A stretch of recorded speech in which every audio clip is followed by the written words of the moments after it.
Hello, I'm Grant Boxleitner. This week on Suncoast FYI, the Suncoast Blood Bank, USF College of Nursing, and the second annual Trash Fish Fundraiser. All next on Suncoast FYI.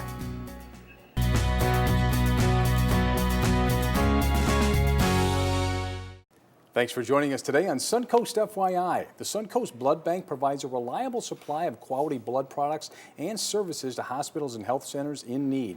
And joining me now to tell us why summer is so important time to donate blood is Bridget Harry. And Bridget, I want to welcome you to the show. Thank you, Grant. Thanks for having me. Of course, this organization has been around for years, but every summer it seems like there's always somewhat of a shortage. Why is that? Yes, we've been around for 65 years, and probably every single one of those years we go into a shortage during the summer, and a lot of that's due to summertime travel, people going out on vacation. Yeah. Schools, our high school blood donors account for 25% of our blood supply. Oh, so during the school year they're able to donate, but maybe in the Yes. summertime they're out on vacation or other things? Yes, so we send our blood mobiles out to most of the local high schools, and during the school year, they don't think about, a lot of high schoolers don't think about coming into our donor centers because our blood mobiles aren't, it's so much more convenient for them during the school year. And then just with travel, a lot of people are coming, and then blood usage can spike with people coming into our community for vacations. That's right, and of course they're going to be coming back to school in a few weeks, so Yes. hopefully that will help. But what is the Absolutely. greatest need for the blood bank this summer? Right now, we have a huge need for our negative blood types: O negative, A negative, B negative, also B positive. And those are rarer blood types, is that right? Yes, all negative blood types are rare. Our most positive, our most common blood types are O positive and A positive, which we still need all blood donors to come in. It takes all types of blood donations to keep our doors Right, you open. never turn people away at We the don't door as turn long people as that away. blood is good. Yes, but if you have a negative blood type, we really need you extra more to come in right now. Yeah, so definitely go in there.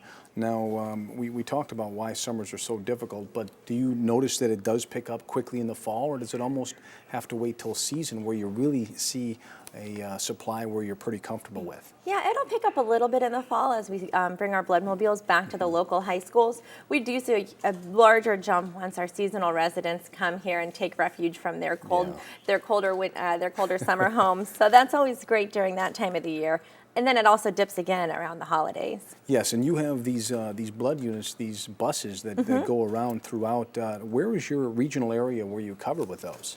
So we cover 5 different counties. We're in Manatee County, Sarasota County, Charlotte County, and DeSoto County, and Lee County. So that's where we supply hospitals in each of those counties, and so you can find our blood mobiles anywhere in those areas. Yeah, and you have some special promotions going on this summer. Let's talk about some of those. So we just wrapped up our 10th annual Boots versus Badges competition, and it was hugely successful. Boots versus Badges, and I think we have a picture that we want to show about that too, and what a great event that is. It was a great event. The picture is from Westfield Southgate, and that's where we had our final event, where we wrapped up the 3-week-long competition.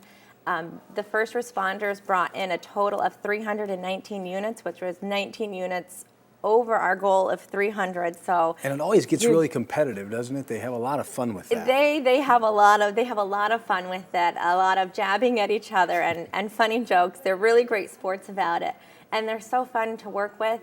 And it's really important. They're first responders, and actually the Suncoast Blood Bank, we're designated first responders. So when a tragedy strikes, our doors are open 24 hours a day. We have staff working around the clock to make sure that there's blood on the shelves at the hospitals for when they have the need. Yeah, it's such an important cause. Any other summer programs? I know you have Boots versus Badges. Anything else, or just your? Yeah, so we've just ramped up Boots versus Badges. We also have another program with some local restaurants. If you come in and donate 2 times during the summer promotions, you'll receive a $10 gift card, and that ends September 30th, so you can come on in and get in your donations. Great stuff. And we hear so much about platelets. Yeah. So why are they so much in need, and what can you tell us about those? Platelets, we refer to them as liquid gold. The process of donating platelets takes about an hour and a half to 2 hours, so it's a longer process than donating blood. You can donate every 2 weeks, but platelets, they're only good for 5 days on the shelves. So recently, a couple of years ago, our CEO's nephew was diagnosed with Burkitt's lymphoma. It's a rare form of childhood lymphoma. And so our CEO, he has been in the blood banking industry for nearly a couple decades. And so he's a huge advocate of blood donation, but to see his person actually change after he receives a blood donation, he said his nephew went from just feeling terrible and lifeless and just so tired, couldn't get out of bed. And I think we have a picture of... Oh, you have a picture of Evan? Oh, great. Yeah, that's a picture of Evan. That's Evan. That's Evan. He is Scott Bush's nephew. And blood and platelet donors helped him survive cancer treatment. Without blood and platelet donors, he wouldn't have been able to withstand the harsh treatment. Such a great story. And so where can members of the community donate? Where can they make a donation or donate blood or even financial contribution? So you can go to our website, scbb.org, and you can find our Blood Mobile schedule there. From there, you can make financial contributions. You can look at how you can volunteer for the blood bank. Also, our donors, we have donor centers in Sarasota, Bayshore Gardens in Bradenton, out in Lakewood Ranch. Yeah. And we also want to put that phone number up there, 1-866-97-BLOOD. That's 1-866-97-BLOOD, 972-5663 here locally. And I want to thank you so much, Bridget, for talking about the Suncoast Blood Bank. Thank you. All right. Well, coming up on Suncoast FYI, the USF College of Nursing will be with us, so stick around.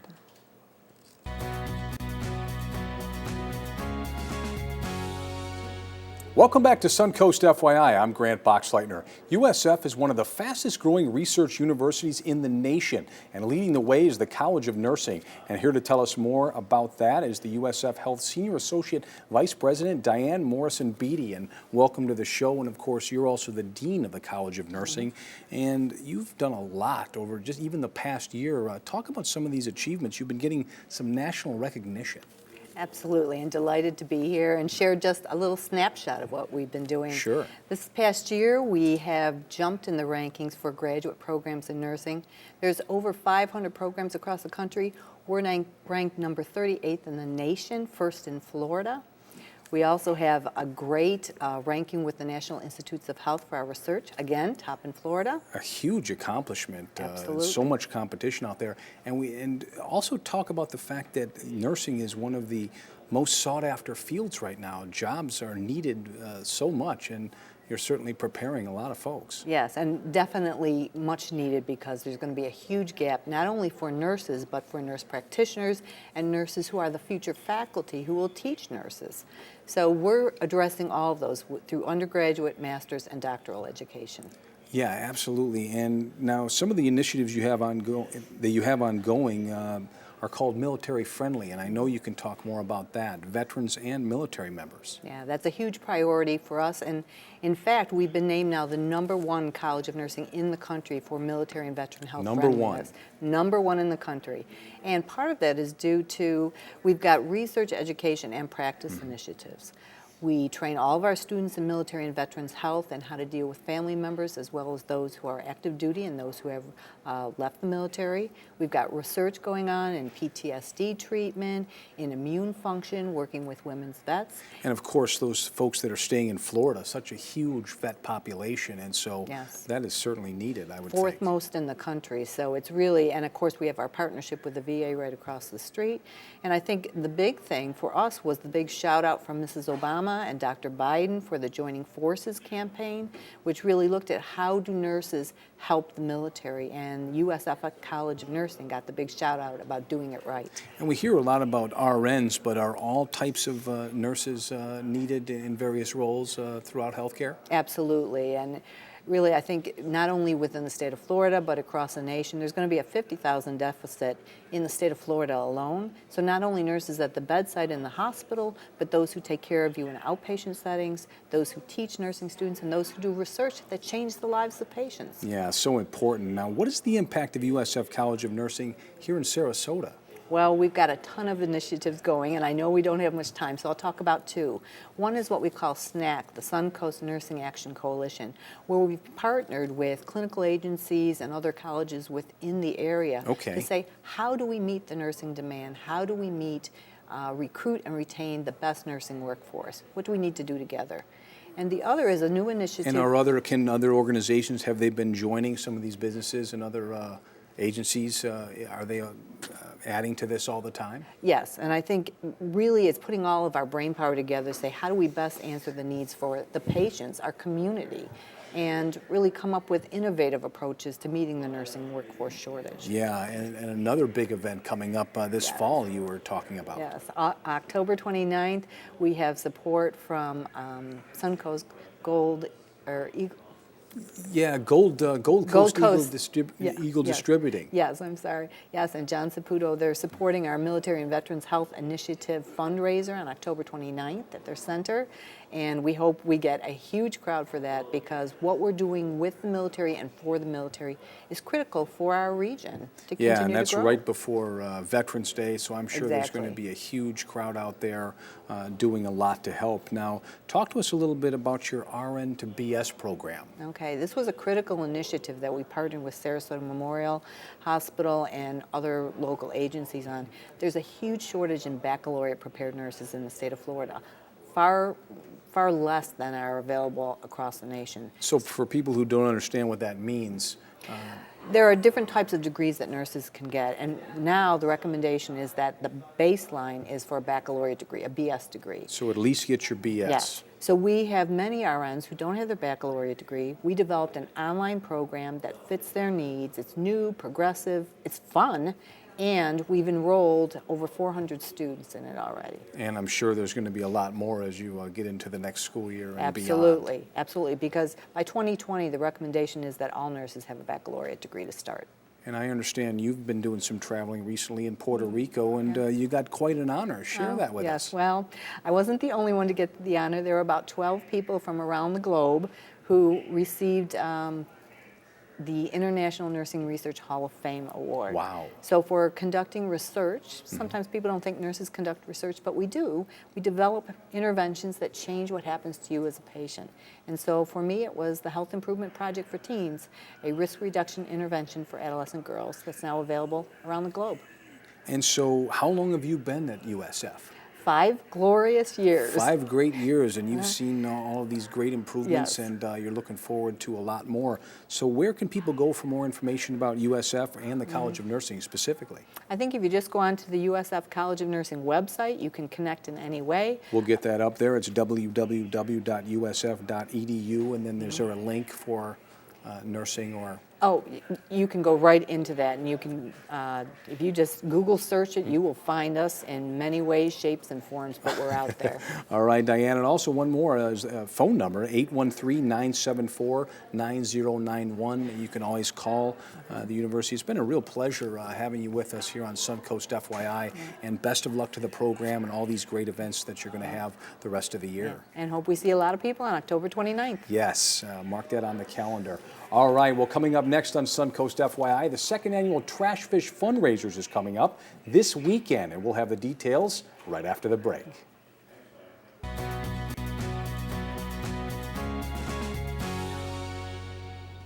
Welcome back to Suncoast FYI. I'm Grant Boxleitner. Chefs from around Sarasota will be coming together to participate in the second annual Trash Fish Fundraiser this weekend, and here to tell us more about that is Chef Paul Madison. Of course, you are the owner of 2 restaurants here in town, and what is a trash fish? It's kind of funny. It's got a strange sound to it, Grant. We're talking trash today. Yes. Trash fish is a term that has been taken on to kind of talk about some of the fish that is overlooked in our waters, and fish that is maybe more not abundant. necessarily a bottom feeder, but No, not at all. Not at all a bottom feeder. No. A couple of examples: kingfish, Okay. black drum, sheep's head, and I think what happens, the salmon and the groupers and the tunas of the world are popular, Yeah. and they're widely known throughout the world, and everybody gravitates toward familiarity. And I think it's important to look at sometimes responsibility of what's going on out in the Gulf, and sometimes we're overfishing some of those fish. Sure, and some of these taste pretty good. They really do. There's some great flavor to them. So a couple of things have to happen. We have to get the public to embrace it, to embrace it, to want to try these unique items, and we also have to get the suppliers, the fishermen, to want to bring some of these breeds in and use them too. Sometimes they're a little less yield than some of the bigger breeds. Sure. Some of them are smaller fish that you have to take a little more time cleaning or working with. And there's a sustainable seafood aspect to this too. There really is, yeah. The Monterey Bay Aquarium kind of spearheaded this whole thing out in California, and they started a program called Seafood Watch. And Chefs Collaborative has picked up on this and has coordinated with them to say, you know, let's use responsible ingredients, seafood and other ingredients as well. And you know, we're all about local. We're all about trying to use things that are close by. And what an asset right out here. You know, the Gulf, so much sea life out there, and there really a lot of it quite tasty. Yeah, in fact, there was an article a week or so ago about lionfish and how it's an invasive fish, and if we could figure out how not to just eliminate them, but actually utilize them, and they were great tasting fish. And we're seeing it more and more. Have you ever prepared a lionfish? I have not prepared one. I've tasted it before, but I've not prepared it. And I think one of the tricks is figuring out how to because it's an aggressive fish, how to use it to get it clean and get it to a usable state. But if we do, there's some wonderful flavors, and we're exploring new things, and it's kind of fun. Now we have 6 chefs from Sarasota restaurants. Of course, you, and do we have the list? Yeah, Darwin's. Okay. Darwin from Darwin's is coming. Shore Diner. All right. Maid, Libby's, and the Francis, and you know, the whole Libby's the group, whole team and the Libby's, their whole team. Indigenous and the Artisan Cheese Company as well is going to be there. Outstanding. Off with a nice cheese It sounds like it's going to be a great event. Now, this is a fundraiser, and who's the beneficiary well, of this? it's going to benefit this whole movement, and it goes back to Chefs Collaborative and back to the sustainability of seafood, you know, tied in with this whole Monterey Bay Aquarium.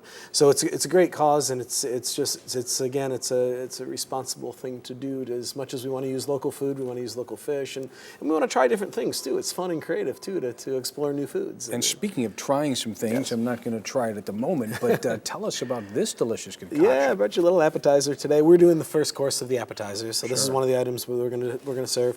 And this is a ceviche, which, if you're familiar with ceviche, it's the fish is cured. Okay. And it typically has you know, a Spanish or a Latin influence to it. We've kind of taken it Mediterranean this time. So what do we have on the top part here? There's some basil, some olives, some chickpeas, some roasted garlic. All things I'd eat, sure. Yeah, capers, and then and the fish that we're using today is black drum.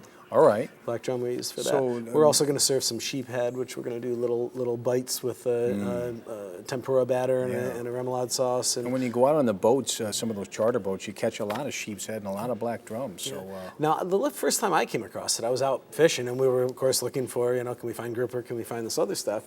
And we came across some sheep head, and I said, boy, I've never seen that before. And the fisherman said, well, you know, most people don't like to keep it, but it's really good eating. I said, well, let's keep one of them. We had a big one. Yeah. And it was great. We took it home and cooked it, and it's got me inspired to say we've got to start to look at other items out there. And so you'll just dip it in this. And, we did some toasted. Yeah, we did some toasted pita points to dip it in, and little lemon to season it up on there. Why not? Yeah. And then we also have some kingfish. We're going to do some tacos. Ooh. But each chef is doing a different course, and it should be really interesting and really inspiring. Now, this Chefs Collaborative Scholarship and Education Program, is that where some of these monies are going? Yes, yes. We're working on, you know, students that want to be in the culinary industry that may not be able to afford to get to school. That we've got some great schools right here in our community that they could attend, and beyond. But the idea is to continue to promote our industry, promote what's going on in our Gulf waters, and do a better job with what we choose. So important, and this is the second annual. I'm assuming it's going to be bigger. Where is the event? I'm sure a lot of people are going to want to attend this weekend. Sure. The event is at Louis Modern. It's Sunday evening. But Saturday evening we have a pre-party event over at Libby's. They just redid their world over there, and they've got El Bar going on. And so at 8 o'clock, it's a free event. Come to Libby's Saturday night. The event on Sunday is sold out, but there is a drawing to win 4 free tickets to this event. But you have to show up Saturday night. So you can still get in, but... and a good chance to meet the chefs and get some talks and get to interact with them a little bit and talk about this whole movement and what's going on. All right, and we have some websites we want to put up here. First, chefscollaborative.org, very important website for more information about this cause, as well as your website, www.madisons.com, and also the phone number 941-921-3400. And the other six different chefs going to be here.